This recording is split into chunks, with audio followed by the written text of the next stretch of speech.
பல்லவன் அம்மாவை பார்த்த நிலா. இன்னைக்கு எபிசோட்ல ஐயனார் துணையில நேத்து வந்து பார்த்துக்கிட்டிங்கன்னா, சோழன் கதவு தொறக்கிற மாதிரி முடிச்சிருந்தாங்க. கதவை வந்து பார்க்குறாரு, காயத்ரி எதுவும் வந்திருக்காங்களான்ட்டு. அப்புறம் எல்லாரும் பார்த்து சிரிக்கிறாங்க. அப்பதான் சோழனுக்கு புரியுது, இவங்க நம்மளை வெறுப்பேற்றதுக்காக பண்ணியிருக்காங்க அப்படின்னு சொல்லி. அப்புறம் சேரன், பல்லவன், பாண்டியன் சொல்றாங்க, உன்னை வெறுப்பேற்ற தான் அப்படி பண்ணோம் நாங்க அப்படின்னு சொல்லி சொல்றாங்க. அப்புறம் நிலா சொல்றேன், நான் காயத்திட்ட பேசி புரிய வச்சிட்டேன், இனிமேல் உங்களுக்கு நீங்க பயப்பட தேவையில்லை, அந்த பொண்ணு நல்லா தான் இருக்கா அப்படின்னு சொல்லி சோழன் சொல்றான். இந்த சொன்னோடனே தான் சோழனுக்கு ஒரு சிரிப்பே வருது. அதை பார்த்து பாண்டியன் வந்து கிண்டல் வேற பண்றான். கொஞ்ச நேரத்துக்கு முன்னாடி பயந்து மாதிரி நடிச்சு வேற காமிச்சான். நிலா அந்த ஹாலை விட்டு போன பிறகு சோழன் வந்து திரும்பி பழைய மாதிரி, நிலா இதெல்லாம் எதுக்கு பண்ணுறான், அவன் மேலே அன்பு இருக்கனால தான் பண்ணுறான்னு லூசு மாதிரி பேசிட்டு இருந்தான்.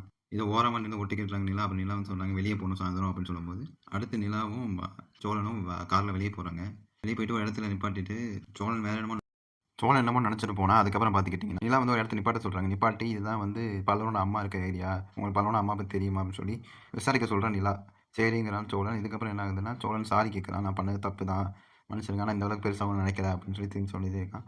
நிலா பரவாயில்ல, என்கிட்ட கேட்கணும்ல, போய் அந்த பொண்ணு தான் நீங்கள் போய் கேட்கணும்னு சொல்லி நிலா சொல்கிறான். அப்புறம் அவளே சொல்கிறான், நான் காண்டாருன்னு நினச்சி தான் பண்ணி பார்த்தீங்க, அதான் காமெடின்னு சொல்லி அவளே சொல்கிறான். இதை கேட்குற சோழன் வந்து மைண்ட் வயசில் உண்மையிலே காண்டாகிட்டு ஒத்துக்க மனசு இல்லை அப்படின்னு சொல்லி மனசுல நினச்சி அதோட முடிக்கிறாங்க. இதுக்கு அடுத்ததுல வீட்டில் வந்து சேரன், பாண்டியன், பல்லவன் எல்லாம் ஃபோனில் ஏதோ பார்த்துட்டு இருக்காங்க. அதுக்கப்புறம் பார்த்தீங்கன்னா வானதி வீட்டுக்கு வரா. வீட்டுக்கு வந்து ஏன் ஃபோன் எடுக்கிற அப்படின்னு கேட்குறா பாண்டியனை பார்த்து. பாண்டியன் சொல்கிறான், வீட்டில் வச்சு சின்ன பிரச்சனை, அதனால தான் எடுக்க முடியலன்னு. என்ன பிரச்சனை கேட்கும்போது பல்லவன் சொல்ல வரான், இல்லை அதெல்லாம் சொல்லாத அப்படின்னு சொல்லி அப்புறம் வெளியே கூட்டு போய் வானதி கேட்குறா, உன் குடும்ப பிரச்சனை எனக்கு தெரியணும்ல, இல்லை நான் அவனை கட்டிக்கு தானே போகிறேன், ஏன் இப்படி பண்ணுறேன் அப்படின்னு. இதெல்லாம் ஒரு பிரச்சனை, இதில் சொல்லணும்னு நினச்சா நானே சொல்லுவேன்னு சொல்லி பாண்டியன் இது பண்ணுறான். அப்புறம் சேரன் காஃபி போட்டு கொடுத்துட்டு அதுக்கப்புறம் அதை குடிச்சிட்டு வானதியும் பாண்டியனும் வீட்டுக்கு போகிறாங்க. வானதி வீட்டுக்கு. இதுதான் வந்து இன்னைக்கு முடிச்சாங்க. இதுக்கப்புறம் வர அப்டேட்ஸை நம்ம நாளைக்கு பார்ப்போம். நன்றி, வணக்கம்.